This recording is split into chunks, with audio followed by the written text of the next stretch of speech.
The year is 1947. World War II, the deadliest conflict in human history, has ended, but a new, colder war has begun. It is a war of ideologies, a war of fear and mistrust.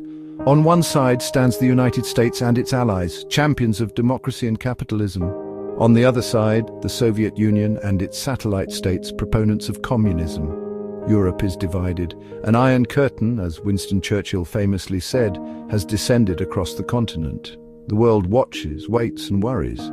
Will the Cold War remain cold, or will it erupt into a conflagration that could consume us all? The threat of nuclear annihilation hangs over everything. Each side possesses weapons of unimaginable destructive power. A tense peace holds for now. But for how long? This is the world on the brink. A world where the wrong move, the wrong word, could have catastrophic consequences. A world where the fate of humanity hangs in the balance. Berlin 1961, a city divided, a microcosm of the Cold War. At Checkpoint Charlie, the most famous crossing point between East and West Berlin, tensions are always high. On this day, a seemingly minor incident spirals out of control. An American convoy on routine patrol is stopped by East German border guard. An argument ensues, a misunderstanding. Then a shot, panic, confusion. The situation escalates rapidly. More shots are fired. People on both sides are killed. Accusations fly. The fragile peace is shattered. Within hours, the world holds its breath. The unthinkable has happened. The Cold War has turned hot. Soviet tanks rumble through the Brandenburg Gate into West Berlin. The Red Army is on the move. World War III has begun. The Soviet attack is swift and brutal. The Red Army, a vast military machine honed in the fires of World War II, surges across the North German plain, overwhelming NATO defenses. American and West German forces fight bravely, but are outnumbered and outgunned. Within days, West Berlin falls. The Soviet flag flies over a stunned and silent city. But the offensive does not stop there. Soviet tanks roll into West Germany, then on to France, the Low Countries, Denmark.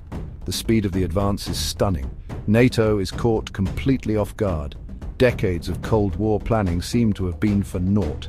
The free world watches in horror as the Iron Curtain rolls westward, crushing everything in its path. The shock of the Soviet invasion galvanizes the West. Old rivalries are forgotten in the face of a common enemy. NATO, initially caught off balance, rallies its forces. The United States pours troops and equipment into Europe, determined to halt the Soviet advance. Great Britain, France, Canada, and other NATO members stand shoulder to shoulder with the Americans. Even neutral countries like Sweden and Switzerland mobilize their armies, fearing that they could be the next targets of Soviet aggression. The world is once again at war, a war unlike any other. The spectre of nuclear annihilation hangs heavy in the air.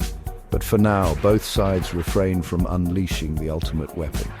Instead, they wage a conventional war, a grinding, brutal conflict that stretches across the heart of Europe.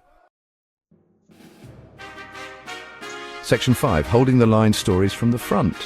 In the skies above Germany, American F-4 Phantom jets engage in deadly dogfights with Soviet MiG-21s. On the ground, M60 Patton tanks clash with T-72s in titanic battles that shake the earth. In the forests and towns, soldiers fight and die with a ferocity reminiscent of World War II. There are stories of incredible bravery and sacrifice. The young American lieutenant who single-handedly holds off a Soviet tank column, buying precious time for his comrades to retreat. The French resistance fighters who sabotage Soviet supply lines, operating from the shadows. The German family who shelters a wounded American pilot, risking their own lives to save his. Amidst the death and destruction, there are also glimmers of hope, acts of kindness, moments of shared humanity that transcend the political and ideological divisions tearing the world apart. But for every story of hope, there are countless tales of loss, grief, and the terrible human cost of war. Section 6. A World at War. Global impacts and uncertain futures. The war in Europe is only one front in a global conflict. The Soviet Union, seeking to exploit weaknesses in the Western alliance, pressures its allies to open new fronts. North Korea, heavily armed and supplied by the Soviets, launches a massive invasion of South Korea, hoping to unify the peninsula under communist rule. In Southeast Asia, the Viet Cong, backed by the Soviets and Chinese, intensify their fight against the American-supported South Vietnamese government. In Africa and Latin America, proxy wars erupt as the Soviet Union and the United States vie for influence. The global economy is thrown into chaos. Oil prices skyrocket as the conflict disrupts global supply chains. Food shortages become widespread as agricultural production plummets. The threat of nuclear war hangs over everything, casting a long shadow over the future of humanity. Section 7. The nuclear shadow, a global threat looms. As the conventional war rages on and both sides face mounting losses, the unthinkable becomes increasingly thinkable: the use of nuclear weapons. The doctrine of mutually assured destruction, the idea that neither side would risk nuclear war because it would mean the end of both, seems to be fraying at the edges. In war rooms and command centers across the globe, military strategists and political leaders grapple with impossible choices. Is there any scenario in which the use of nuclear weapons could be justified? What would be the consequences of crossing that Rubicon? The world watches and waits, holding its breath. The doomsday clock, a symbolic timepiece that represents how close humanity is to global catastrophe, ticks closer to midnight than ever before. The fate of the world hangs in the balance. Section 8. Turning the tide. The alliance pushes back. Against all odds, the tide begins to turn. The combined might of the Western Alliance, bolstered by unwavering public support and a steady stream of reinforcements, slowly pushes back against the Soviet advance. The Red Army, overextended and facing fierce resistance, begins to falter. In a daring counteroffensive, NATO forces break through Soviet lines in Germany, driving a wedge into the heart of the enemy advance. The liberation of Paris, after months of brutal occupation, becomes a symbol of hope for the free world. The war is far from over, but the momentum has shifted. The Soviet Union, bogged down in a costly and protracted conflict, begins to show signs of strain.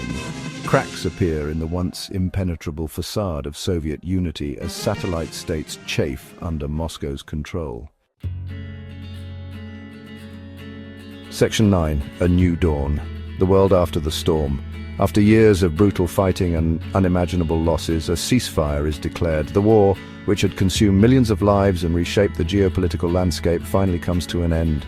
The world breathes a collective sigh of relief, but the scars of the conflict will take generations to heal.